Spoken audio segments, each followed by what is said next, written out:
सुत हनुमान की जय। उमापति महादेव की जय। सभा में तुलसीदास महाराज की जय। श्री गुरु चरण सरोज रज निज मन मुकुर सुधार। वरनौ रघुवर विमल जसु जो दायक फल चार। बुद्धिहीन तनु जानिके सुमिरौ पवन कुमार। बल बुद्धि विद्या देहु मोहि हरहु क्लेश विकार। श्री तुलसीदास जी के पद कमल बारंबार मनाम। गुण गावऊं श्री राम के श्री हनुमत हो सहाय।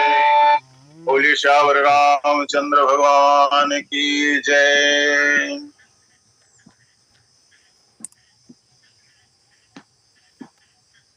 भगवान श्री रामचंद्र जी की असीम अनुकंपा से आज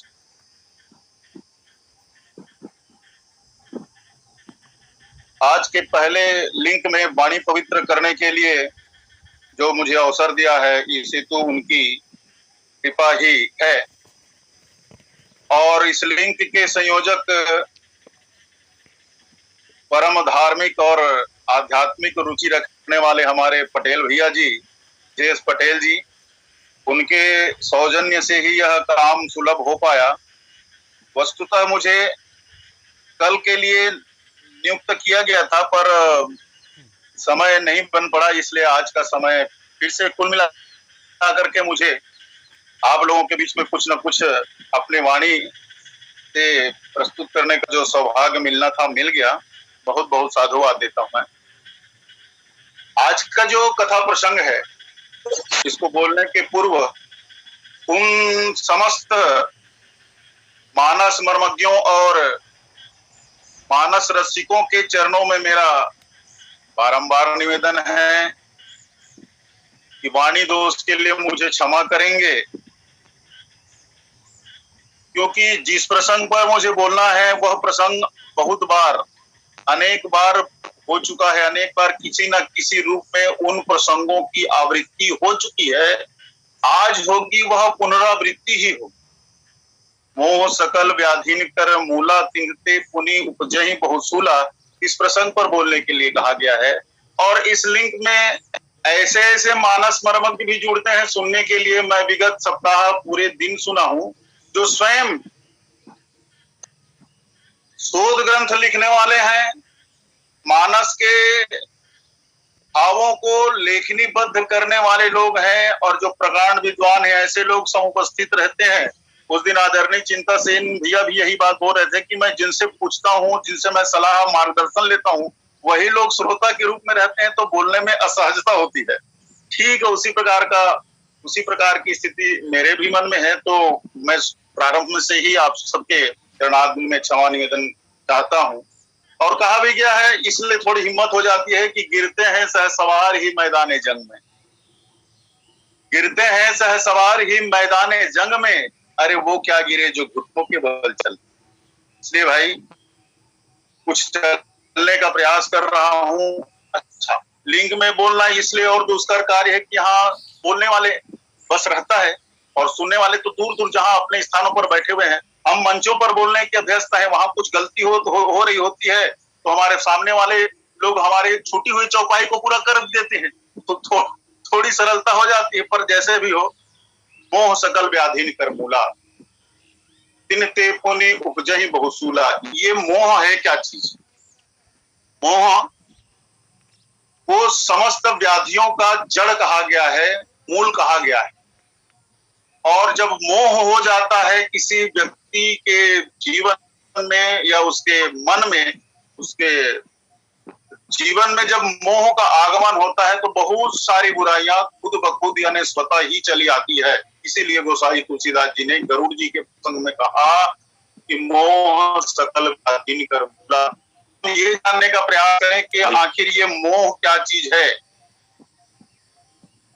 परम पूज्य गुरुदेव महाराज रामकिंकर जी के शब्दों में यह बात पढ़ने को मिलती है, सुनने को मिलती है कि जाने हुए सत्य को स्वीकार ना करना, जाने हुए यथार्थ को स्वीकार ना करना ही मोह कहलाता है।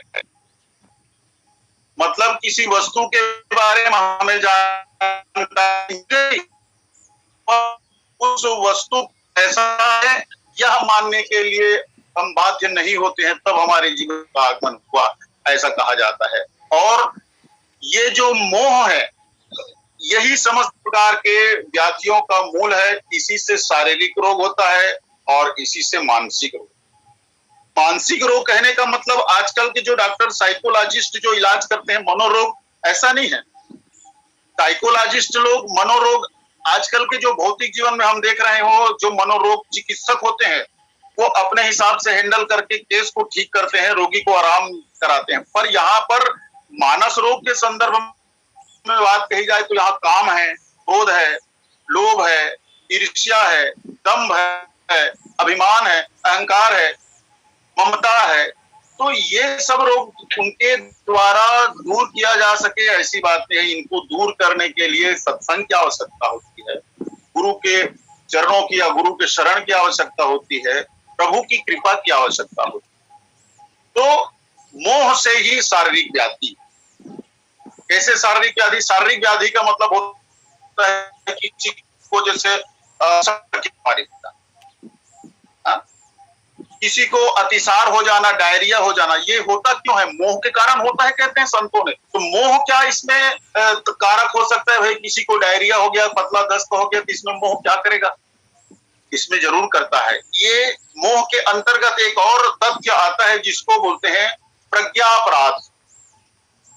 ये प्रज्ञा अपराध क्या है? मोह से ही उत्पन्न होता है और हम जानकर के किसी वस्तु का जो आरोग्य के लिए जो उत्तम स्वास्थ्य के लिए जो निषेध कारक है उन्हीं वस्तुओं का जब हम सेवन करते हैं, जैसे शक्कर की बीमारी वाला व्यक्ति है, किसी पार्टी में गया और किसी पार्टी में जाकर वहां बहुत बढ़िया रसगुल्ला देख लिया, रसगुल्ला देख करके उसके जीवा में लाल टपटपाने लग गया, उसका जीवा लपलपाने लग गए। तो वो पार्टी की तो बात है, एक आध तो खा लेने में क्या दिक्कत है, जबकि जानता है कि इस रसगुल्ले को खाने से मेरी व्याधि और बढ़ सकती है, परंतु वहां पर वो बात पर नियंत्रण नहीं कर सका और 2-4 तो जमा दिया। परिणाम क्या हुआ? उसका शक्कर लेवल बढ़ गया। परिणाम स्वरूप उसको बहुत ज्यादा तकलीफ से गुजरना पड़ा। तो कहने का मतलब यही है कि ये जो प्रज्ञा अपराध है, प्रज्ञा अपराध यही है, जानबूझकर अवहेलना कर देना। और यही मोह के संदर्भ में पहले निवेदन कर रहा था कि राम की चिंता, सामाजिक अपराध के कारण से उसे जेल जाना पड़ गया और जेल की सजा काटते काटते उसे बहुत लंबा अरसा बीत गया। फलस्वरूप जब जेल में जब जाता है मुजरिम या कैदी, जब जाता है उसे हथकड़ियां पहना दी जाती है, बेड़ी पहना दी जाती है ताकि वह कहीं भाग ना सके या कोई अन्य अपराध को वह अंजाम ना दे सके। इसलिए हाथों में हथकड़ियां और पांव में बेड़ियां पहना दी जाती है। उसको सजा काटते काटते काटते काटते बहुत लंबा समय व्यतीत हो गया। पर एक दिन जज ने कहा कि यह सामाजिक दृष्टिकोण से देखा जाए तो यह रोल मॉडल है, इस व्यक्ति को देखकर अन्य लोग पहलवानी सीख सकते हैं, तो इनकी सजा माफ किया जाए और इनके जो हाथ में हथकड़ियां लगी है उसे खोल दिया जाए, पांव में जो बेड़ियां लगी है उसे खोल दिया जाए। तो बुलाया गया संतरी को, तो उन्होंने चाबी जब लगाया तो चाबी लग नहीं रहा था, क्योंकि वो इतना पुराना हो चुका था कि उस चाबी से खुलना दुष्कर हो गया, वो खुल ही नहीं पा रहा। तो बहुत देर, आधा घंटा 1 घंटा कोशिश करने के बाद भी जब हाथ की हथकड़ियां नहीं खोल पाए वहां के लोग, तो पहलवान ने सुझाव दिया महोदय, अगर आपकी आज्ञा हो तो इसे मैं एक झटके में तोड़ के दिखा दूं। तो बड़ी अच्छी बात है, आपको तो बंधन मुक्त करना ही है, आप तोड़ के दिखा दो। तो उन्होंने एक झटका पैर का लगाया तो वो बेड़ियां टूट गई, और एक झटका हाथ का लगाया तो हाथ की हथकड़ियां भी टूट गई। जज देख करके, वहां के लोग देख करके हैरान हो गए कि जब यह इतना ताकतवर व्यक्ति है, इतना पराक्रमी है, तो आज तक इन बेड़ियों को क्यों नहीं तोड़ा और इन हथकड़ियों को क्यों नहीं छुड़ाकर भागा। और फलस्वरूप उन्होंने उस पहलवान से पूछा कि जब तुम में इतनी सामर्थ्य थी तो तब इन बेड़ियों को तुम तोड़ने के लिए अपने आप को असमर्थ क्यों पाए, अब तोड़कर क्यों नहीं भागे।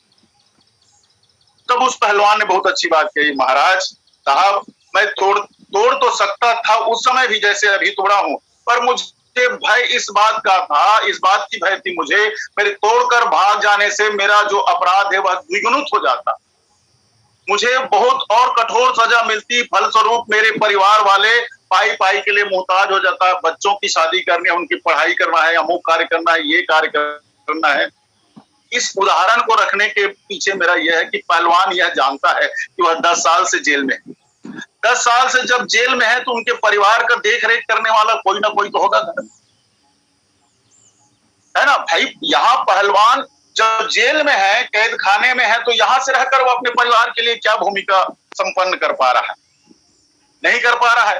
परंतु फिर भी वही मोह के कारण, अज्ञानता के कारण वह जानता है कि मैं यहां से रहकर कुछ नहीं कर पाऊंगा, परंतु दूरगामी परिणाम ना भुगतने पड़े और ज्यादा, इसलिए वह तोड़कर नहीं भागा। कहने का अर्थ यह है कि हम सत्य को जानते हैं और सत्य को जानते हुए भी वह वो जो पहलवान जो है सजा भुगत रहा था। तो भाई सत्य को स्वीकार न करना, वो कहता है कि मैं ही रहूंगा तभी परिवार का पालन पोषण हो सकता है, मैं ही रहूंगा तभी परिवार का देखभाल हो सकता है, यह उनका भ्रम था, ये क्या जानकारी। तो ये मोह को इस रूप में समझ सकते हैं कि स्वीकार न करना, ज्ञात सत्य की उपेक्षा कर देना, अनादर कर देना। आइए अब जानने का ये प्रयास करें कि ये मोह किसी को होता क्यों, मोह किसी को होता क्यों है। मोह सकल व्याधीन कर मूला के लिए ये होता क्यों है। तो जब व्यक्ति अपने आप को औरों की तुलना में श्रेष्ठ मानने लग जाए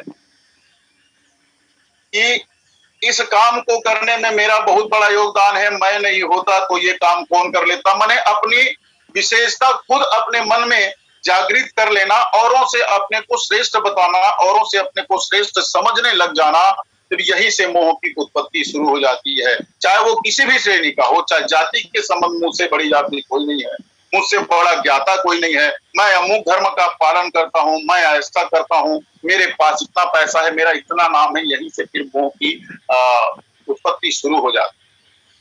और ये दूसरा और कारण हो सकता है कि अज्ञानता जन्य मोह। अज्ञानता जन्य मोह, अज्ञानता का पर्दा हमारे जीवन में जब पड़ता है तब हमारे जीवन में मोह की उत्पत्ति होती है। और मोह का उत्पत्ति का स्थान किताबों में या संतों के श्रीमुख से यही सुना कि मोह का उत्पन्न कहाँ होता है। मोह उत्पन्न होता है चित्त से, और ये चित्त अंतःकरण चतुष्टय का एक अंग है, मन, बुद्धि, चित्त और अहंकार। तो मन में संकल्प और विकल्प की उत्पत्ति होती है, और बुद्धि में तर्क और वितर्क करने की शक्ति होती है, और चित्त में अहंकार रहता है, चित्त में संस्कार रहता है, और अहम जिसको बोलते हैं वो निर्णय करने की क्षमता। ये जो मोह है चित्त से उत्पन्न होता है। परंतु जब अज्ञान का पर्दा पड़ने लग जाता है तो मन जो मननशील हमको क्या, जो मन अत्यधिक भगवान मननशील रहता है, अज्ञानता का पर्दा पड़ जाता है, बाधित कर देता है, तो वो मन डाइवर्ट हो जाता है, मार्ग परिवर्तित करके काम के ओर अग्रसर हो जाता है, बाधित होकर के, इसलिए उसको मनोज। और बुद्धि में भ्रम पड़ जाता है, चित्त में से मोह की उत्पत्ति हो जाती है जब यह अज्ञानता का पर्दा पड़ता है। और अहंकार जिसमें निर्णय करने की क्षमता होती है, निर्णय करने में अक्षम हो जाता है, और मैं ही सब कुछ हूं यह मानकर व्यक्ति मोह ग्रसित हो जाता है। एक और कारण है कि भगवान की माया, हरि प्रेरित, मोह आने में हरि प्रेरित, हरि की प्रेरणा, भगवान की माया, और भगवान की माया से तो न नारद जी बच सके, न ब्रह्मा जी बच सके। जब गरुड़ जी को मोह हुआ तो नारद के पास गए तो बोलते हैं कि अरे, नारद जी बोलते हैं, जय ही बहु बार नचावा मोही, जिन्होंने बहुत बार मुझे नचाया है उसको ही तुमको नचाना शुरू कर दिया भैया, मेरे पास इसका कोई इलाज नहीं है। ब्रह्मा जी बोल दिए, विपुल बार जही मोही नचावा। तो ये क्या नचा रहा है? भगवान की माया ही तो नचा रहा है। तो गुरुदेव रामायणी जी बहुत सुंदर भजन गाते हैं, 2 पंक्ति गुनगुनाता हूं मैं। माया तेरी बहुत कठिन है राम। सर जी आवाज पहुंच रहा है? ये माया तेरी बहुत कठिन है, सुख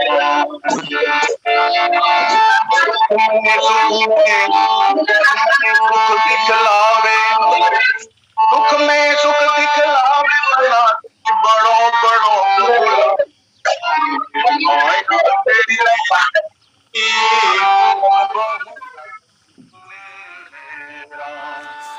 ये माया तेरी बहुत कठिन है मांस हड्डी के ढेर पर मढ़ा हुआ है जाम, रक्त मांस हड्डी के ढेर पर मढ़ा हुआ है जाम, देखे उसी की सुंदरता, देखे उसी की सुंदरता हो जाती नींद हराम। ये माया तेरी बहुत कठिन है राम। पहली पंक्ति काम पर निर्भर था और दूसरा क्रोध पर। करता नित्य विरोध क्रोध का, कहता बुरा परिणाम। रोज रोज हम कहते हैं कि ये करना बुरी बात है, ऐसा क्रोध नहीं करना चाहिए, वैसा नहीं करना चाहिए।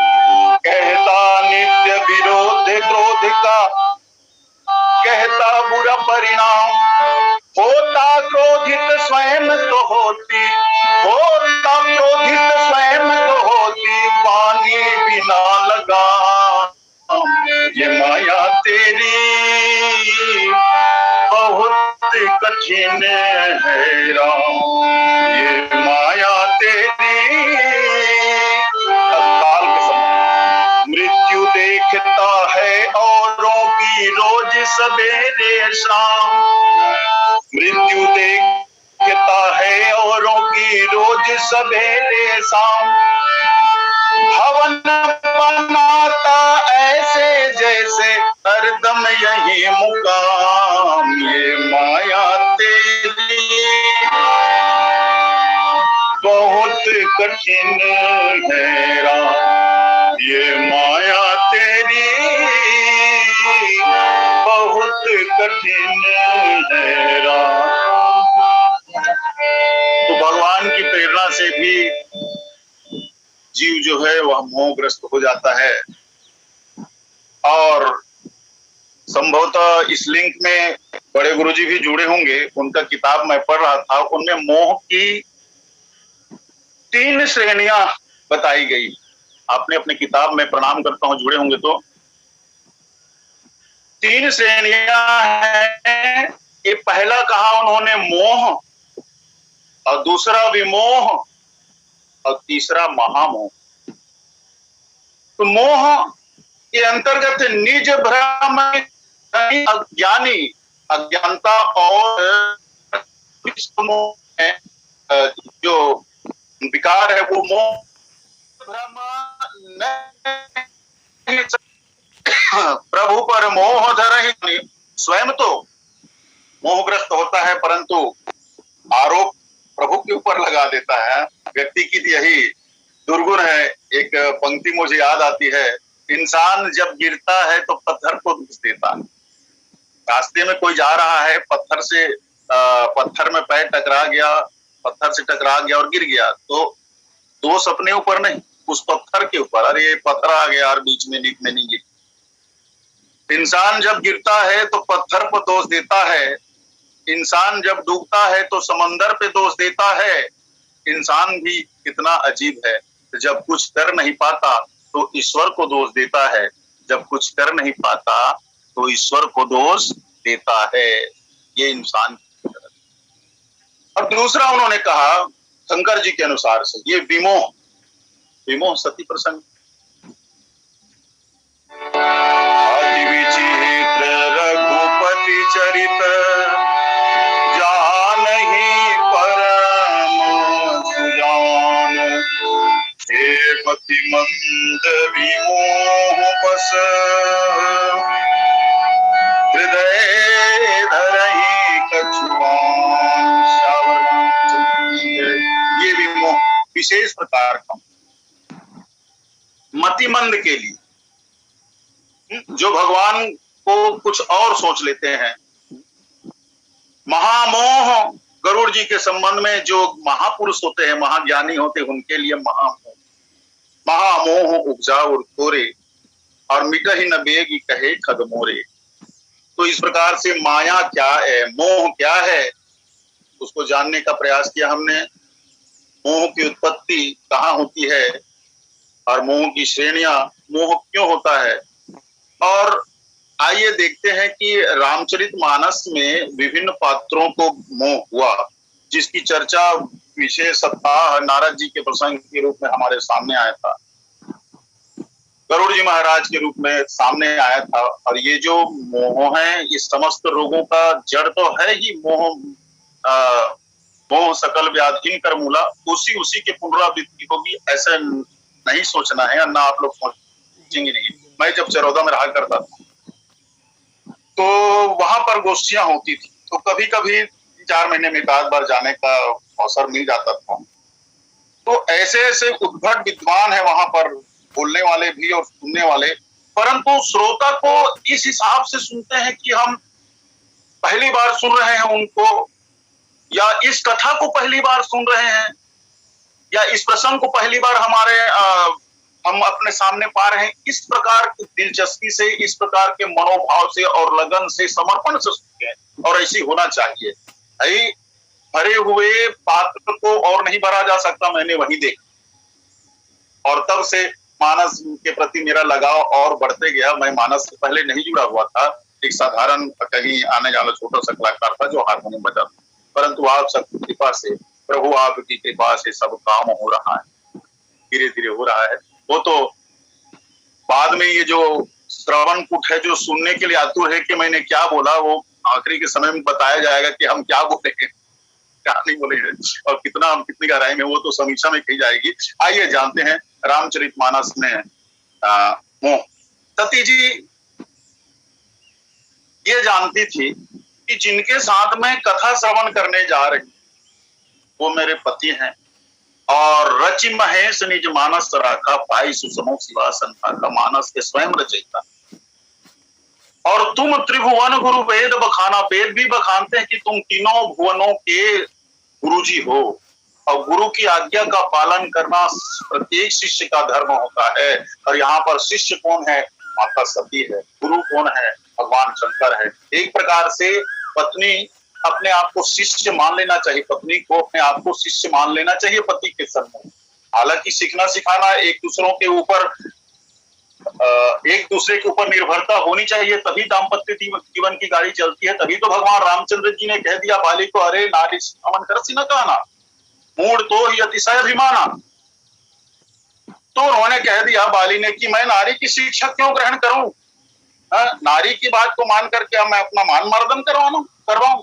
अरे मैं रावण को जीता है, अभिमान के वश में होकर के वहां पर पत्नी की बात को नहीं माना, बल्कि अनेकानेक प्रसंगों में, जीवन के अनेक प्रसंगों में पत्नी की बात को भी मानना चाहिए, और पति की बातों को तो मानना ही चाहिए। यहाँ पर जो प्रसंग चल रहा है उस हिसाब से तुम त्रिभुवन गुरु वेद बखान। परंतु सती जी ने भगवान के कथन को अस्वीकार। सत्य तो यह है, अब देखिए उस परिभाषा के अनुसार से यहाँ पर सती के चरित्र को, उसके मोह को, या उसके जीवन के व्यवहार को फिट करने का प्रयास करें कि जाने हुए सत्य से इनकार कर देना, या जाने हुए सत्य को असत्य ठहरा देना, और जान कर भी ना करना, सती जी ने क्या जान लिया था कि तुम त्रिभुवन गुरु के। भगवान शंकर जी बारंबार कि सती तुम कथा नहीं सुन रही हो, तुम्हें कथा सुनना चाहिए, परंतु तर्क और वितर्क के चक्कर में आकर चक्र में पड़कर सती ने अपना पूरा सर्वस्व समय गंवा दिया और भगवान शंकर जी और अगस्त्य महाराज एक दूसरे कथा श्रवण और कथन करके एक दूसरे को संतुष्ट किए, बहुत आनंदित थे। वापस जब आए भगवान लीला कर रहे हैं, वन लीला, और वन लीला में यह हो रहा था कि रावण के द्वारा माता जानकी का अपहरण हो गया है। भगवान अज्ञ की तरह, एक साधारण मनुष्य की तरह, साधारण नर की तरह, जो पत्नी के विरह में जैसा रुदन करता है, जैसा रोता है छाती पीट कर,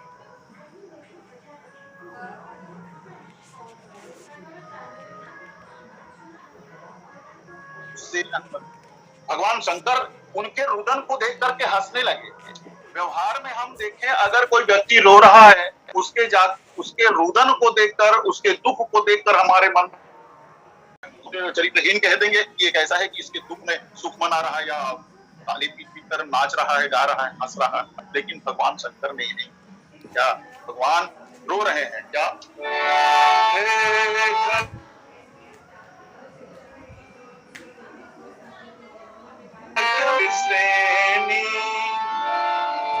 तुम देखी सीता मृग नयनी, एक मधुकर से तुम देखी सीता मृग नयनी। इस प्रकार के दृश्य को देखकर भगवान शंकर को हंसी आ गई। वहां पर लीला करना तो कोई आपसे नरावतार में आकर के वास्तव में नर से भी आगे आपने ऐसा लीला कर दिया है कि लोग बिल्कुल ही चक्कर में पड़ सकते हैं, भ्रम में पड़ सकते हैं। और उन्होंने दूर से ही प्रणाम किया कि मैं अगर नजदीक जाकर के प्रणाम करता हूँ तो आपका भेद हो जाएगा। सती ने पूछा, माता सती ने प्रणाम कर रहे हो, जय सच्चिदानंद जग पावन भगवान शंकर ने कहा, ये सच्चित आनंद, सच्चित आनंद मेरे आराध्य प्रभु राम है। तो माता सती को यह बात नागवार है, जो जिन्हें अपने पत्नी के बारे में जानकारी नहीं है कि कौन ले गया है, कहाँ है, किस अवस्था में है, वो अपने पत्नी के बारे में नहीं जान पा रहा है, वो कैसे भगवान हो सकता है? या पेड़ों से, पता गुफाओं से, नदियों से, गिरी से, कंतराओं से कोई बात कर रहा है तो बावला ही है कोई, ये कैसे भगवान हो सकता है? वास्तव में भगवान उस समय सत्य का ही वहां पर सत्य बात का ही लीला हो रहा कि हर प्राणी में ईश्वर है, हर प्राणी में जीव, प्रकृति के कण कण में जीव है। हरि व्यापक सर्वत्र समाना, जब भगवान सारे पदार्थों में व्यापक है तो क्या जीव का व्याप्त होना क्या नहीं हो सकता, गलत हो सकता है? नहीं, प्रत्येक जड़ पदार्थों में और चेतन पदार्थों में जीव है। तो जगदीश चंद्र बसु जो वनस्पति शास्त्री है उसमें, तो जब भगवान कण कण में रह रहे हैं तो सब जगह जीव है, तो बात वहां पर कर रहे हैं तो सत्य ही तो कर रहे हैं, इसीलिए सच्चित है। परंतु अज्ञानता के कारण, अपने आप को श्रेष्ठ मानने के कारण यहाँ पर सती नहीं मानती है। पहले भगवान शंकर की बातों की अवहेलना,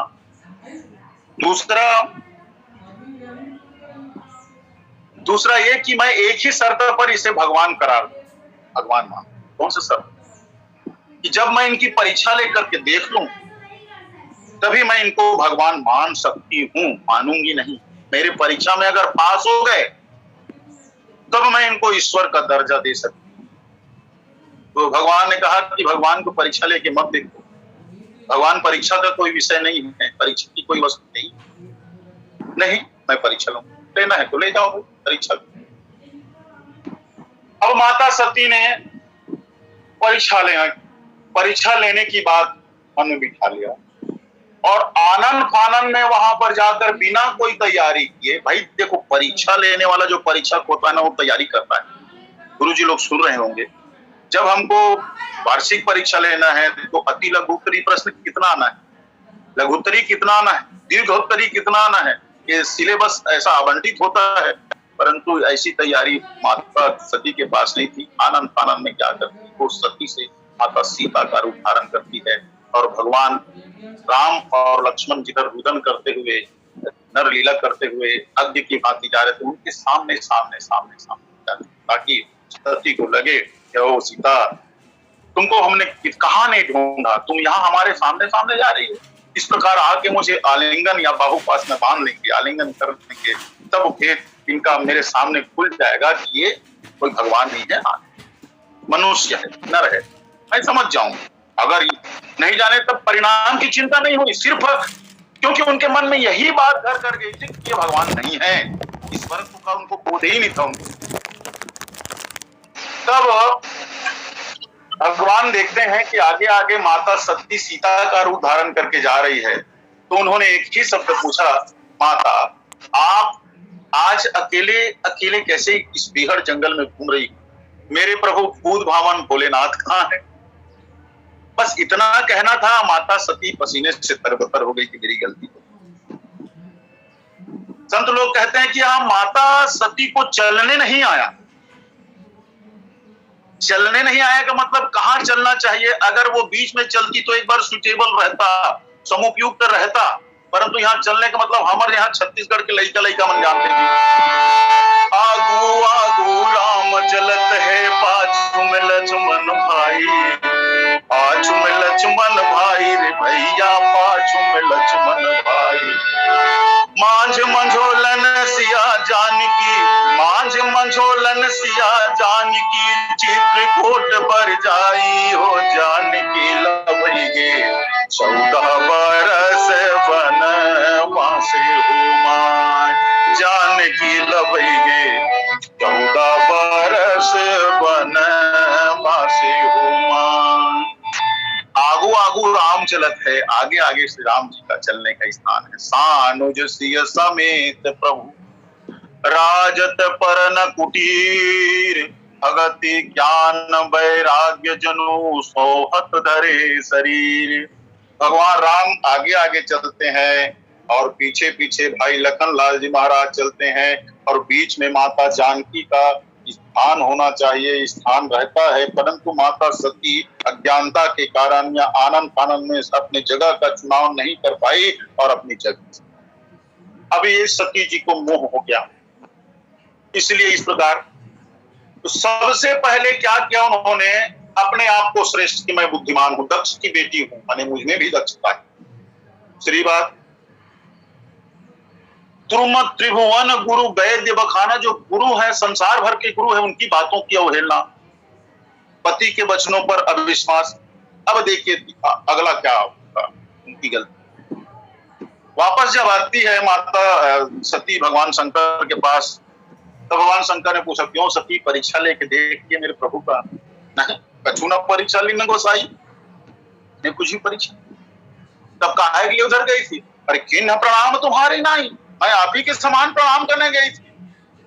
भगवान शंकर तो तत्ववेत्ता है, त्रिकालदर्शी है, साधना से योग से उन्होंने समझ लिया कि सती यहाँ पर झूठ कर रही।